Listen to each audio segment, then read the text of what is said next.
And finally tonight, an interview with Republican presidential candidate Ron Paul. It's the first in our series of conversations with the contenders seeking to take on Barack Obama in next year's election. Judy Woodruff sat down with the congressman from Texas on Capitol Hill earlier today. Congressman Ron Paul, thank you for talking with us. Good to be with you today. You're running against a long list of Republicans seeking the Republican presidential nomination, many of them very conservative, one in particular, Michelle Bachmann, appealing to the Tea Party. Why are you more qualified than any of them? I see them as defending the status quo much more so than I do because, you know, if you look at my foreign policy, nobody's coming close, although they're getting more sympathetic. I want to bring all the troops home. When it comes to personal liberties and what's going on at our airports, I don't like the Patriot Act, and they tend to support the Patriot Act. When it comes to monetary policy, they try to avoid it, yet money is one half of all our transactions. We're in a mess, so I concentrate a whole lot on the Federal Reserve and monetary policy. And, of course, the spending is a big issue with me, but it's been that way for a long time. Well, speaking of spending, Washington is in the grips right now of this huge divide, split over what to do about the debt limit, what to do about the deficit. You have said you've never voted to raise the debt limit, which pits you against not only the president and the Democrats, but the Republican leadership, both houses of Congress, most of the business community. Are they wrong when they say this would lead to an economic calamity? Are they just not telling the truth? I think they're misled. I think they believe what they're saying, but I think they don't understand economic policy because they're afraid of a default and they've been frightened. But this is the way so often government works. They try to frighten the people, such as frighten people about being attacked by nuclear weapons that don't exist, so we go to war needlessly. But the bailout frightened the people, so you bail out everybody and forget about the people who are losing their houses.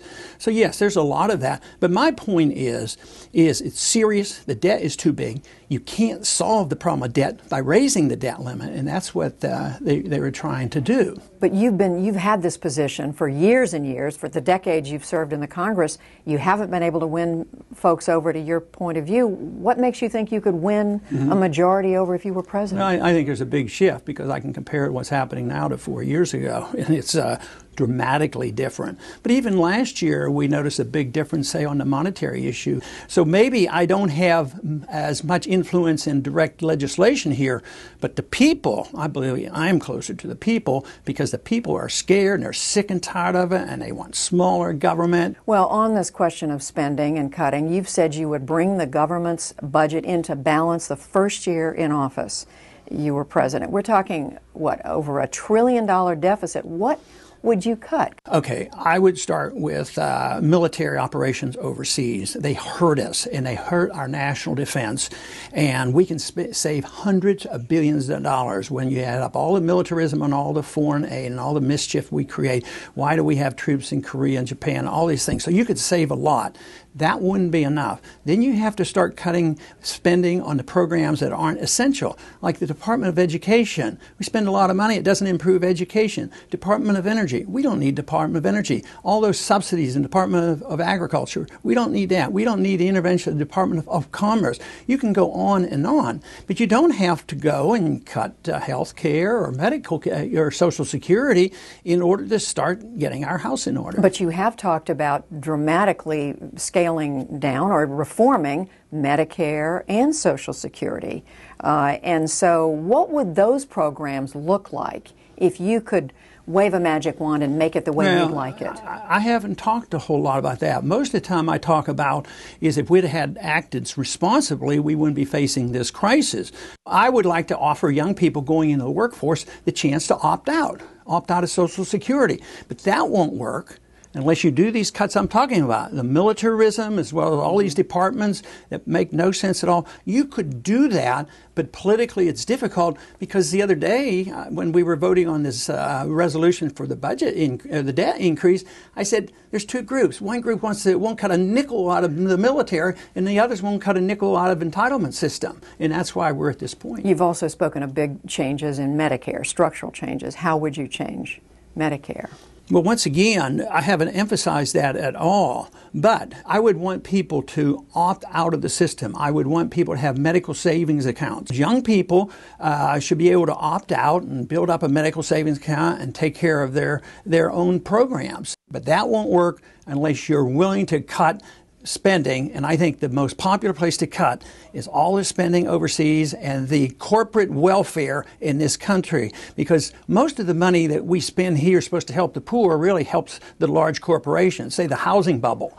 Who got help? See, the rich got bailed out. They got bailed out both by the Congress and the Federal Reserve, and they were making all the profits. So it's corporatism that is so bad. Whether it's medicine or even in education or the military-industrial complex, it's corporatism. That is the welfare that is huge compared to the welfare of food stamps. But without some government regulation, which I know you are against, what's to keep corporations from doing whatever they want? Well, because I talk about a lot less regulation. I don't like the regulatory agencies, but that doesn't mean the free market doesn't have regulation. The regulations in the free market are much stricter, because if a company gets into trouble and goes bankrupt, the law, the economic law, which should be enforced by government, that company goes bankrupt. So instead of bailing them out, these companies should have gone bankrupt. But you have sound money in free markets. You can't counterfeit money like the Federal Reserve does. And just to be clear, what would the Federal Reserve look like under a Ron Paul presidency? Well, there's two different things. My goal would be there's no need for the Federal Reserve. Under a presidency, you don't get rid of the Federal Reserve overnight. Even in my book, and the Fed, I don't say we should close the door and walk away. I ask for competition. Let's go to some of the international issues you touched on very quickly. You want to bring troops home. What should the U.S. footprint be internationally? What is the U.S. role in the world? Well, it should be a footprint of trade and friendship, as we were advised and as the Constitution permit.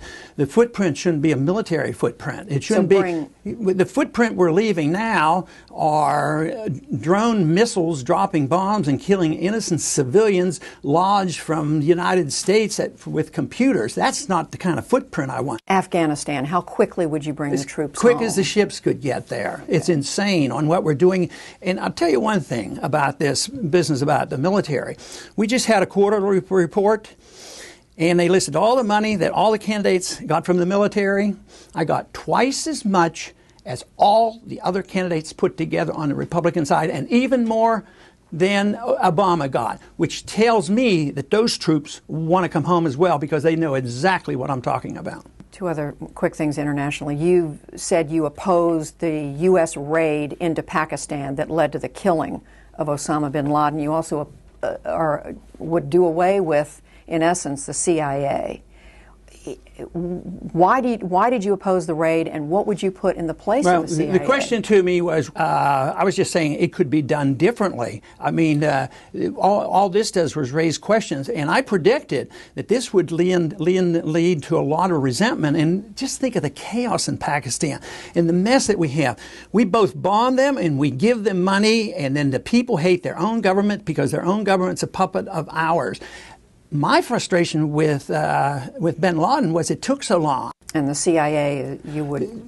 I don't think the CIA should be a military arm of the government dropping bombs secretly. You can't even separate the two. CIA, you don't even know who's controlling the bombing of this country now. A couple of questions about your campaign. You have a son who was elected to the United States Senate, Rand Paul from the state of Kentucky. This is your third try for president. There was some talk that he was looking at running for president. How did you discuss that between the two of you, that it was going to be you and not him who was running? We never talked about it. It never came up. Never had a discussion? It never came up. Finally, Congressman, you look healthy. You certainly keep up a vigorous schedule. You would be 77 years old if you were elected president upon taking office, which is quite a bit older than the oldest president upon taking office, Ronald Reagan. Is age at all a factor for you in this campaign? I think it is. I think age is very important, and sometimes I meet people when they're 45 and they're very old. And I think it's the age of the ideas that person is presenting, and is that person able to present these ideas? Freedom is a young idea. It's only been tested for a couple hundred years, and we had a taste of it, and we're throwing it away. But what I see others are doing, the others, especially in many of the other candidates, they have old ideas. It's totalitarian. It's the control of government, government policing the world, militarism, telling people how to run their lives, running the economy, telling people what they can put in their mouths and whether or not they can even drink raw milk. It's just absolutely out of control. But the idea that individuals are free, that they have a natural right to their life and the liberty, and they ought to be able to keep the fruits of their labor, that is a young idea. So I would say people ought to go with a young idea in somebody that can express them. And interestingly enough, it's the young people that fully endorse my campaign. We are watching that. Spoken very passionately. Congressman Ron Paul, we thank you for talking with us. Thank you. And we'll talk with other GOP presidential contenders in the coming months.